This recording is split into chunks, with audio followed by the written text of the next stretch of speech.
Makasih Pak Lutfan. Selamat siang Bapak Ibu yang saya hormati. Pertama apresiasi saya ini PKMK dan KKUGM berinovasi membahas satu hal yang mungkin sangat baru, yang mana banyak rumah sakit kita kadang-kadang lupa akan fungsi perpustakaan gitu ya.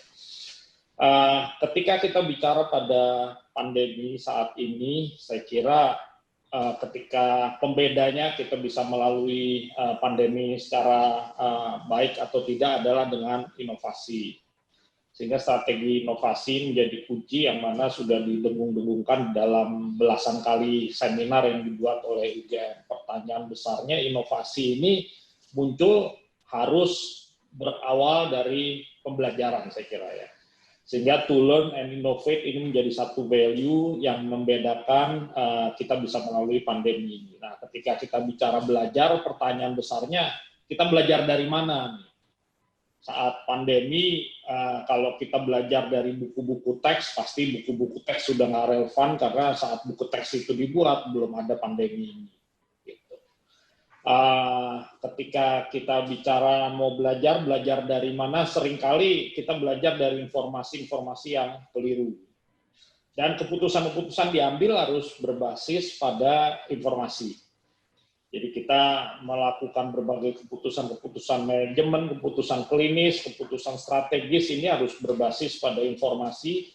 Dan informasi ini basisnya kembali pada data. Jadi nggak mungkin ada informasi tanpa ada data-data yang akurat sehingga bisa terjadi keputusan yang diambil salah. Nah, lebih menarik lagi kalau kita tarik ke belakang dari segitiga yang tadi digambarkan oleh Mbak Putu ya, bahwa sebelum data itu ada satu noise. Bahwa kadang-kadang data itu berasal dari sebuah noise. Noise ini bisa diartikan atau tidak. Bahasa manajemennya ini bising. Kadang-kadang noise itu bisa diinterpretasi jadi satu data, kemudian jadi informasi oleh orang yang tepat. Tapi kalau noise ini dibaca oleh orang yang tidak bisa menginterpretasikannya, maka data noise itu tidak akan menjadi data dan tidak akan terlibat di dalam pengambilan keputusan. Sehingga dari hierarki ini sekarang kita membahas lebih lanjut soal pustakawan ya. Ya kalau kita bicara perpustakaan di rumah sakit ada, tapi kebanyakan adanya mungkin karena persyaratan akreditasi. Apalagi saat-saat pandemi seperti saat ini, perpustakaan ini area yang paling jarang mungkin didatangi karena semua orang sibuk.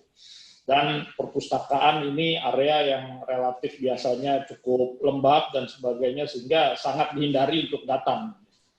Tapi ketika kita bicara pustakawan, peran ini menjadi sentral. Segala keputusan diambil itu harus ada resources data-data dan resources informasinya. Nah, fungsi pustakawan kalau di rumah sakit swasta ya, kalau kami di swasta tidak ada pustakawan yang kita hire dengan profesi khusus, tapi profesi pustakawan sebenarnya melekat pada satu tim yang mana di tim itu selalu mencari data terbaru, update terbaru mengenai bagaimana pandemi yang terjadi.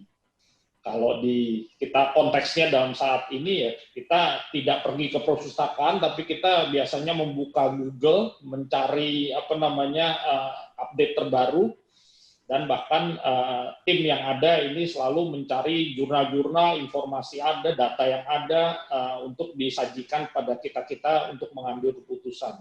Sehingga peran pustakawan kalau di rumah sakit swasta, paling tidak di tempat kami, ini terjadi di bagian IT dan bagian dari ada sekelompok tim dokter umum yang selalu melakukan kajian-kajian. Sehingga yang namanya CIO, Chief Information Officer, itu bertugas bagaimana meramu informasi-informasi yang ada untuk diberikan kepada CEO-nya untuk mengambil satu keputusan. Nah, mungkin kalau di kami kita lihat relevansinya adalah tidak ada profesi pustakawan yang secara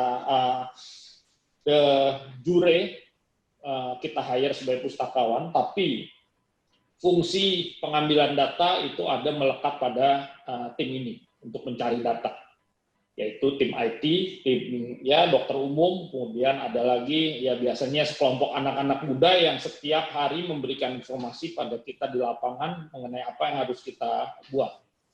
untuk kita mengambil keputusan. Sehingga opsinya kalau di kami relevansi di rumah sakit swasta, Pak Lutfan, Bu Putu, Pak Laksono, Pak Rukmono, bahwa ada dua hal. Yang pertama, apakah fungsi pustakawan itu memang melekat di tim, yang mana mereka menjadi satu bagian dari satu task force untuk penyajian informasi pada secara manajerial, atau yang kedua, kita berharap dari rumah sakit swasta ada satu center ini yang betul-betul menjadi database untuk pembelajaran, yang saya berharap mungkin dari UGM ini bisa menjadi semacam anchor-nya untuk menjadi mensuplai data informasi pembelajaran ke berbagai rumah sakit di Indonesia, termasuk kita yang rumah sakit swasta yang tidak begitu besar, yang resources-nya tidak sebanyak rumah sakit Pak Rukmono. Demikian kira-kira pengantar pembahasan dari saya, Pak Lutfan.